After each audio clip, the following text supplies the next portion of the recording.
பாசி பருப்பை பாருங்கள், நல்லா வந்து வாஷ் பண்ணி ஒரு கப் எடுத்துருக்கேன். வாஷ் பண்ணி தண்ணி விட்டுருக்கேன், நல்லா லைட்டாக மூழ்கிற அளவுக்கு. குக்கரில் வந்து 2 விசில் வச்சு நம்ம எடுத்துடலாம், குழையாமல் எடுத்துடலாம். பாசி பருப்பு வேக வச்சோம் இல்லையா, அதை பார்த்துடலாம். பாருங்கள், சூப்பராக வந்திருக்கு.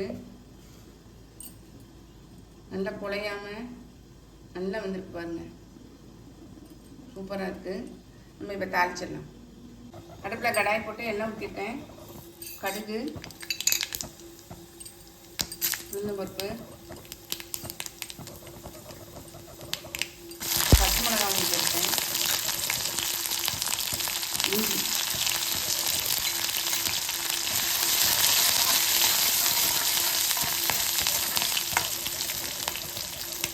இது கூட காஞ்ச மிளகாய் ஒன்று மட்டும் சேர்த்துக்கிறேன்.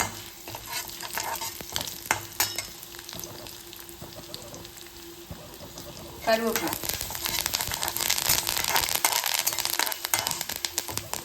இது கூடயே பெருங்காயத்தையும் சேர்த்துடலாம்.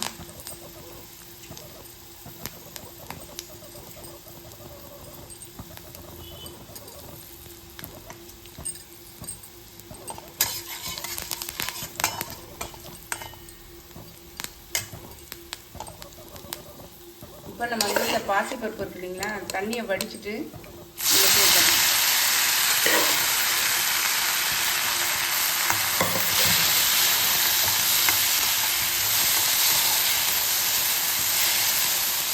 இது தேவையான அளவு உப்பு சேர்த்துடலாம்.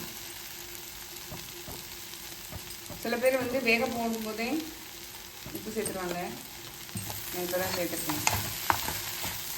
உப்பில் வச்சுக்கோங்க அடுப்பை.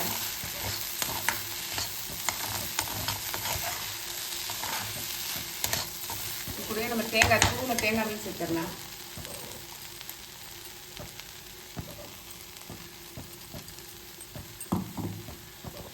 நம்மளுடைய பாசிப்பருப்பு சுண்டல் மணக்க சூப்பராக ரெடி ஆயிடுச்சுங்க. சூப்பராக இருக்குங்க. கொத்தமல்லி தலை தூவலாம், நாளைக்கு வந்து தூவலை. நம்மளுடைய நவராத்திரி டே 2க்கான பிரசாதங்கள் சூப்பராக ரெடி ஆயிடுச்சு பாருங்கள். புளியோதரை, சித்திரநத்தில் வந்து புளியோதரை, கேரட் கீர் அல்லது கேரட் பாயாசம், பாசிப்பருப்பு சுண்டல், 3மே செம்ம டேஸ்ட்டாக இருக்குங்க.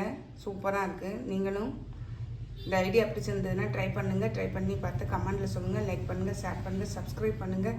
பக்கத்தில் உள்ள பெல் ஐக்கானை கிளிக் பண்ணுங்கள். நாளைக்கு வேறு ஒரு ரெசிபியில் உங்களை சந்திக்கிறேன். பை. தேங்க்யூ.